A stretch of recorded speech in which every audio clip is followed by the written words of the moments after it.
हम पढ़ रहे हैं स्थिर वैद्युत विभव तथा धारिता का। आज है लेक्चर नंबर 4, जिसमें हम आज विद्युत क्षेत्र तथा विभव में संबंध निकालना सीखेंगे। विद्युत क्षेत्र की तीव्रता को हम शॉर्ट में विद्युत क्षेत्र कहते हैं। तो विद्युत क्षेत्र की तीव्रता बार बार न बोल करके हम उसे विद्युत क्षेत्र कहकर अपना काम चला सकते हैं। तो विद्युत क्षेत्र की तीव्रता को हम बोलते हैं विद्युत क्षेत्र। तो विद्युत क्षेत्र और विभव में हमें देखना है संबंध, ठीक है, मतलब ई और वी में संबंध बताना है हमें। तो हमें पता है कि जो ई है विद्युत क्षेत्र वह कैसी राशि है, सदिश राशि है ना। ये कैसी राशि है, सदिश है। और जो विभव है वो है वी, वह है अदिश राशि। ठीक, इतना चीज़ तो हमें पता है, हमने पढ़ चुका है। इलेक्ट्रिक फील्ड एक सदिश राशि है और विभव पोटेंशियल एक अदिश राशि है। इसके लिए अपन क्या करते हैं, विद्युत क्षेत्र में हम पहले विद्युत क्षेत्र बना लेते हैं। तो मान लेते हैं कि एक कोई आवेश है बिंदु ऊपर, ठीक है, धन क्यू आवेश रखा है। तो इस धन क्यू आवेश के कारण क्या होगा, चारों ओर ऐसे विद्युत क्षेत्र निर्मित होगा ना, इसके चारों ओर विद्युत क्षेत्र निर्मित हो जाएगा, ठीक है। तो मान लेते हैं कि इसके विद्युत क्षेत्र के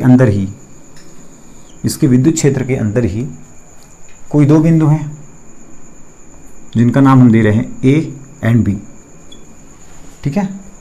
दो बिंदु हैं ए और बी। अब करना क्या है हमें विभव, तो विभव हमें पता है। विभव क्या है, एकांक धनावेश को अनंत से विद्युत क्षेत्र के किसी बिंदु तक लाने में जितना वर्ग करना पड़ता है उसे हम कहते हैं विभव, ठीक है। तो एकांक धनावेश को लाएंगे, मतलब यहाँ पे क्या रखा हुआ है, परीक्षण आवेश, ठीक है। यहाँ पे है क्यू नॉट और इस क्यू नॉट को हम ले करके फिर यहाँ आएंगे बिंदु ए पर, ठीक है। तो मान लेते हैं कि एक विद्युत क्षेत्र है या किसी विद्युत क्षेत्र में दो बिंदु ए और बी हैं। दो बिंदु लेते हैं हम इस विद्युत क्षेत्र में ए और बी। विद्युत क्षेत्र किसके कारण निर्मित हुआ, प्लस क्यू आवेश के कारण विद्युत क्षेत्र निर्मित हुआ।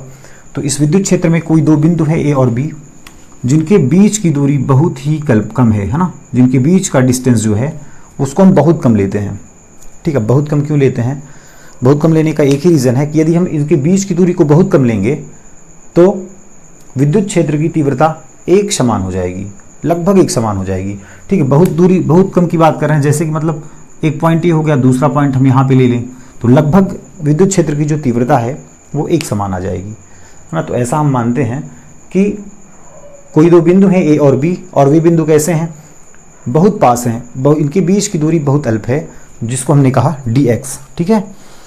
अब ए और बीच, अब जो विद्युत क्षेत्र की दिशा होगी, अब देखो विद्युत क्षेत्र कैसी राशि, सदिश राशि है, तो इसकी दिशा होगी। तो विद्युत क्षेत्र की दिशा किधर होती है, विद्युत क्षेत्र की दिशा किधर होगी, प्लस क्यू आवेश है तो प्लस क्यू आवेश से किधर होगी, प्लस क्यू आवेश से दाएं साइड होगी। प्लस क्यू आवेश से दाएं साइड होगी ना विद्युत क्षेत्र की दिशा, क्योंकि ये परीक्षण आवेश है जो कि हमेशा धनावेश होता है। तो धन आवेशों में प्रतिकर्षण होगा, हम ये भी समझ सकते हैं। तो जब प्रतिकर्षित होंगे तो दिशा विद्युत क्षेत्र की इधर हो जाएगी। तो ये है इलेक्ट्रिक फील्ड की दिशा, ठीक है। इस दिशा में बल लगेगा, किस पर, इस परीक्षण आवेश पर। इलेक्ट्रिक फील्ड विद्युत क्षेत्र की दिशा इधर है, मतलब इस परीक्षण आवेश पर, इस डायरेक्शन पर अब बल लगेगा, है ना। तो अब क्या करते हैं, अब एकांक धनावेश को यदि हम अनंत से लाएं, पहले बिंदु बी पर लाएं फिर बिंदु ए पर ले जाएं, ठीक है।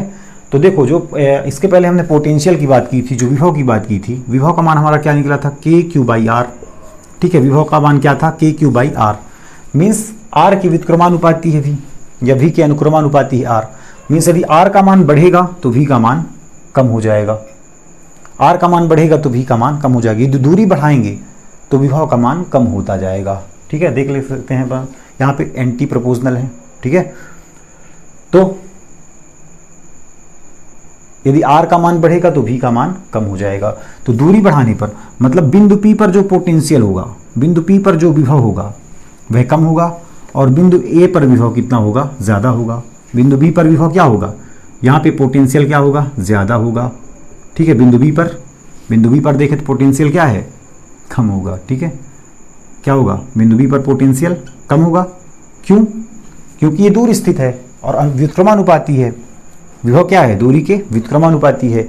दूरी का मान बढ़ाएंगे तो विभव का मान कम होगा। तो यहाँ पे दूरी अधिक है तो विभव का मान कम है। यहाँ पे दूरी कम है तो पोटेंशियल का मान ज़्यादा है, विभव का मान ज़्यादा है। या फिर v लिख लो, यहाँ पे v ज़्यादा है और यहाँ पे v कम है, तो दूरी बढ़ाने पर विभव का मान कम होता है। ठीक है, दूरी बढ़ाने पर विभव का मान कम होता है, या क्षेत्र से दूर जाने पर विभव का मान कम होता है। विद्युत क्षेत्र की दिशा में आप जाओगे तो v का मान कम होता जाएगा। मीन्स यदि दूरी आप बढ़ाते जाओगे, दूरी इंक्रीज करते जाओगे तो विभव का मान कम होता जाएगा। ठीक है, तो देखो अब यदि हम परीक्षण आवेश को बिंदु B पर लाएं फिर A पर ले जाएं तो विभव किसका अधिक होगा, B का या A का? जो धन q आवेश के अधिक पास होगा, जो क्षेत्र जो आवेश से बहुत पास होगा उसका विभव ज़्यादा होगा। ठीक है ना, ये क्योंकि यहाँ से हमने देखा व्युत्क्रम अनुपात में है, तो A का विभव क्या होगा, ज़्यादा होगा, B का विभव होगा कम। तो मान लेते हैं A का विभव ज़्यादा होगा ना। अब A का विभव कितना ज़्यादा होगा, मान लेते हैं B का विभव है dV, B का विभव कितना है dV, सॉरी B का विभव मान लिया हमने क्या है V, माना बिंदु B पर विभव है V, तो A का विभव कितना हो जाएगा, थोड़ा सा अधिक हो जाए ना। क्यों थोड़ा सा अधिक होगा, क्यों? क्योंकि इससे बस थोड़ी सी आगे है ये बिंदु A जो है B से dx दूरी आगे है, dx दूरी आगे है मतलब बहुत कम दूरी आगे है, तो विभव का मान भी थोड़ा सा बढ़ेगा। उस थोड़ा सा विभव का मान बढ़ेगा, उस थोड़े से विभव के मान में वृद्धि को क्या बोलते हैं, dV। तो मान लेते हैं बिंदु A पर विभव V प्लस dV है और बिंदु B पर विभव है V। ठीक है, तो इसको लिख लीजिएगा आप, इसको नोट डाउन कर लीजिए कि माना किसी विद्युत क्षेत्र में A और B दो बिंदु हैं। ठीक है, इन दोनों बिंदुओं के बीच की दूरी है dx जो कि अल्प दूरी है। विद्युत क्षेत्र की दिशा किधर से किधर है, A से B की ओर है। विद्युत क्षेत्र की दिशा जो है A से B की ओर है और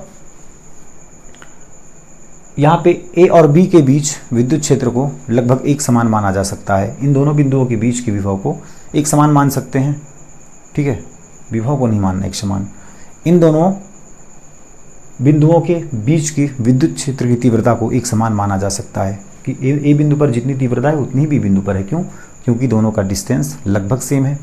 ठीक है, थोड़ा सा फर्क है बस, तो एक समान माना जा सकता है तीव्रता को यहाँ पे, है ना। अब परीक्षण आवेश को क्या करते हैं, परीक्षण आवेश को B पर लाते हैं तो B पर विभव का मान कम होगा। क्यों? क्योंकि इसकी दूरी ज़्यादा है ना, और बिंदु A पर विभव का मान ज़्यादा होगा क्योंकि इसकी दूरी कम है। B पर विभव का मान कम, A पर विभव का मान अधिक।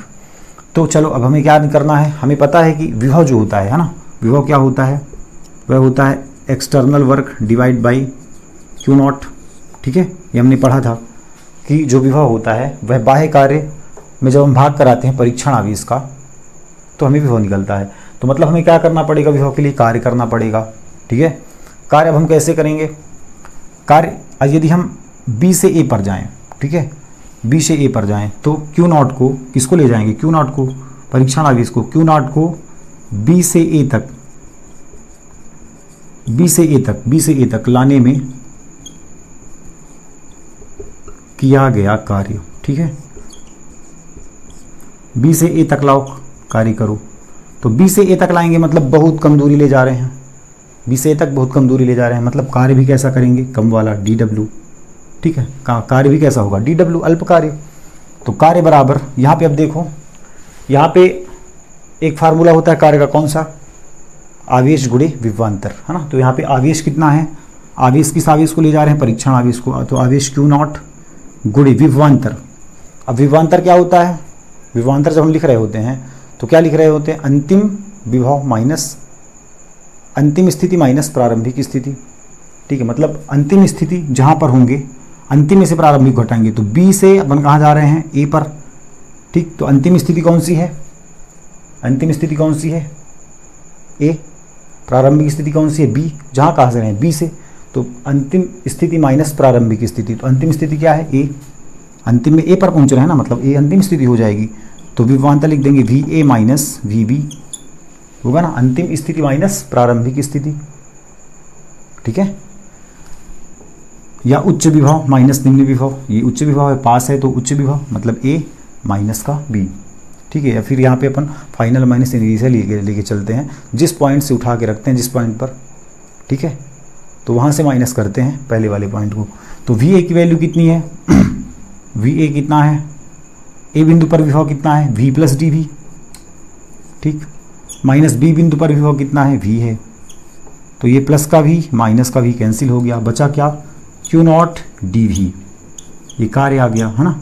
तो कार्य का एक इक्वेशन बना, एक इक्वेशन फिर से कार्य का बनेगा, क्योंकि कार्य बराबर क्या होता है, कार्य बराबर हमें पता है कि होता है बल गुणा विस्थापन, कार्य बराबर होता है बल गुणा विस्थापन। तो एक फार्मूला कार्य का और लग जाएगा, बल गुणा विस्थापन वाला, है ना। तो अब देखो क्यू नॉट को बी से ए तक लाने में किया गया कार्य, बी से ए तक ले जा तो रहे हैं, लेकिन देखो ले जा कैसे रहे हैं, हम इस दिशा में ले जा रहे हैं, लेकिन जो विद्युत बल लग रहा है, तीव्रता लग रही है, वो इस दिशा में लग रही है ना, इस दिशा में इस परीक्षणावेश पर बल लग रहा है, और हम इस परीक्षणावेश को इस दिशा में ले जाना चाह रहे हैं, मतलब हमें इस प्रतिकर्षण के विरुद्ध हमें कार्य करना पड़ेगा, ठीक है। हम जाना इधर चाह रहे हैं और वो हमें धक्का इधर दे रहा है, परीक्षणावेश को धक्का मिल रहा है इधर और परीक्षणावेश को ले जाना चाह रहे हैं इधर, तो हमें उस प्रतिकर्षण बल के विरुद्ध क्या करना पड़ेगा, कार्य करना पड़ेगा। तो फिर से है ना, प्रतिकर्षण बल के विरुद्ध किया गया कार्य ई के विपरीत दिशा में, ठीक है, ई के, या फिर ऐसा लिख सकते हैं ई के विपरीत दिशा में, ई की विपरीत दिशा ही है, ई की दिशा इधर, ई की विपरीत दिशा इधर में, ई की विपरीत दिशा में क्यू नॉट को ले जाने में किया गया कार्य, ठीक है, ले जाने में किया गया कार्य, ये कार्य भी कैसा होगा, अल्पकारी होगा, डी डब्ल्यू,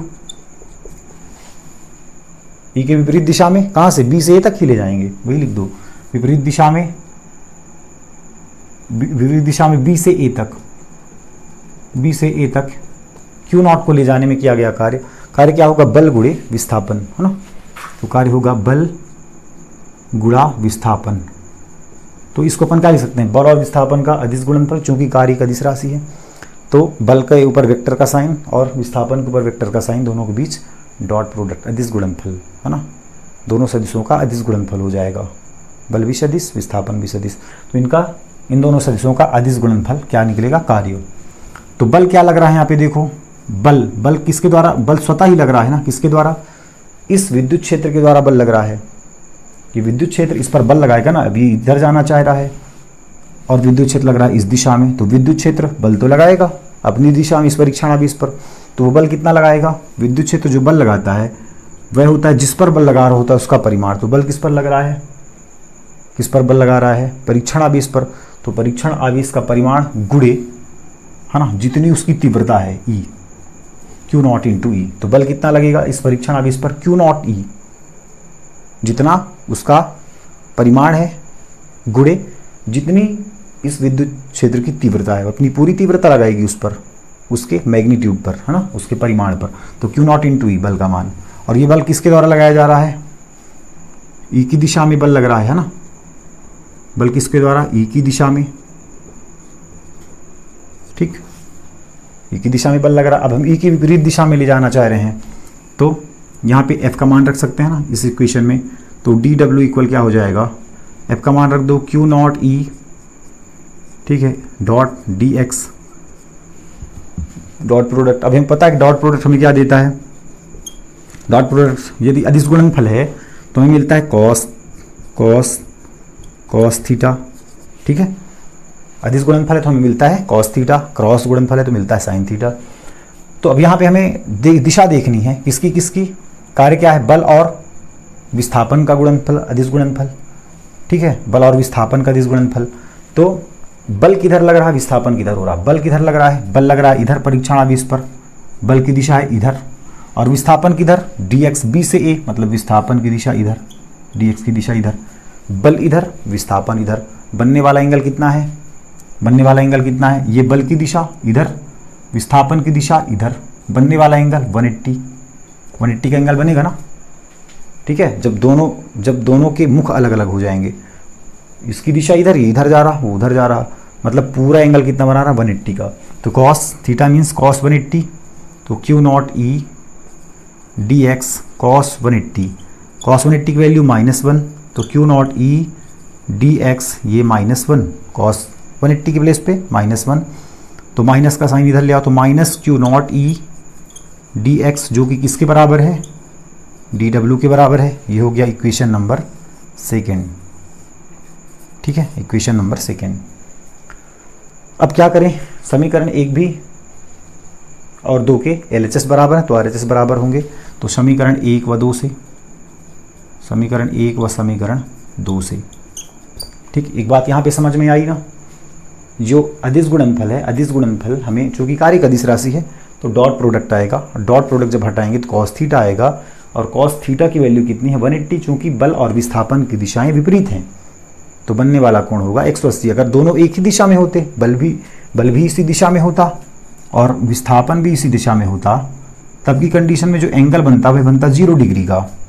ठीक है, जब दोनों एक ही दिशाओं में होंगे तो 0 डिग्री, जब अलग अलग दिशाओं में हो जाएंगे तो 180 डिग्री, है ना। या फिर यहाँ पे ऐसा समझ सकते हो, डायरेक्ट अपन यहाँ पे ये भी लिख सकते थे Q naught E D x, और यहाँ पे डायरेक्ट आप माइनस लगा सकते थे, इस टर्म के बाद डायरेक्ट माइनस लगा सकते थे, और यहाँ पे हम लिख सकते थे कि ऋण चिन्ह यह बतलाता है कि तीव्रता और विस्थापन की दिशाएं अलग अलग हैं, या बल और विस्थापन की दिशाएं अलग अलग हैं। ठीक है, आप इस पूरे टर्म को गोल कर सकते थे, इसको चाहो तो ना भी लिखो, जिसको समझ में ना आया हो ये टर्म उसको चाहे तो ना भी लिखे, इसके बाद डायरेक्ट लिख दे वो minus Q naught E D x. हाँ, लेकिन यहाँ पे लिखना पड़ेगा कि ऋण चिन्ह यह बतलाता है कि तीव्रता और विस्थापन की दिशाएं परस्पर अलग अलग हैं। ठीक है, तीव्रता और विस्थापन की दिशाएं परस्पर अलग अलग हैं। समीकरण 1 और 2 से देख लो, एक क्या है क्यू नॉट डी वी। ठीक है, क्यू नॉट डी वी, या फिर ई और वी में संबंध बताना है, पहले इसको लिख लो, तो माइनस किसी को भी लिख लो, इसको लिख लेते हैं Q naught D V equal, ये हो गया माइनस का Q naught E D X. अब देखो क्यू नॉट इधर गुणे में क्यू नॉट है ना, ये माइनस में नहीं है क्यू नॉट ना, इसके साथ देखना है, इसके साथ गुणे में है, इसके साथ ये भी गुणे में है, तो ये दोनों क्या हो जाएंगे, कैंसिल आउट हो जाएंगे ना, चूंकि ये गुणे में इधर आएगा तो भाग में हो जाएगा, क्यू नॉट से क्यू नॉट कैंसिल। अब ये बचा D V equal minus E D X, D V equal minus E D X, है ना। अब डी एक्स को इधर ले जाओ तो डी एक्स किस में है, गुणे में, इधर जाएगा डी एक्स किस में चला जाएगा, भाग में।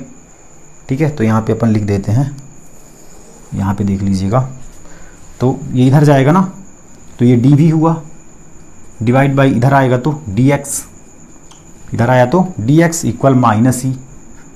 अब माइनस साइन भी इधर ले जाओ, तो या फिर इसको ऐसे लिख सकते हैं ई इक्वल, ये माइनस को इधर ले जाओ तो minus D V by D X. ये है विद्युत क्षेत्र की तीव्रता और विभवांतर में संबंध। ठीक है, यही विद्युत क्षेत्र की तीव्रता और विभवांतर में संबंध। बात समझ आई ना। यहाँ पे इस टर्म को ई को हमने इधर ले लिया, इसको इधर ले लिया, हमने पलटा दिया उसको सीधे, है ना, आर एच एस को एल एच एस को आर एस बना दिया, और माइनस का साइन इधर हमने ले लिया। ठीक है, तो विद्युत क्षेत्र की तीव्रता का मान हमें कब मिलेगा, विद्युत क्षेत्र की तीव्रता जो होती है वह क्या होती है, विभव के अवकलन के ऋणात्मक मान के बराबर होती है ना। D V by D X मतलब विभव का अवकलन, D V by D X means विभव का अवकलन। तो विद्युत क्षेत्र की तीव्रता विभव के अवकलन के ऋणात्मक मान के बराबर होती है। विद्युत क्षेत्र की तीव्रता विभव के अवकलन के ऋणात्मक मान के बराबर होती है। तो ये था विद्युत क्षेत्र और विभव में संबंध। ठीक है, अब आगे हम देखेंगे कल की क्लास में समविभव पृष्ठ, equipotential surface. Thank you, thanks a lot for watching this video. Okay.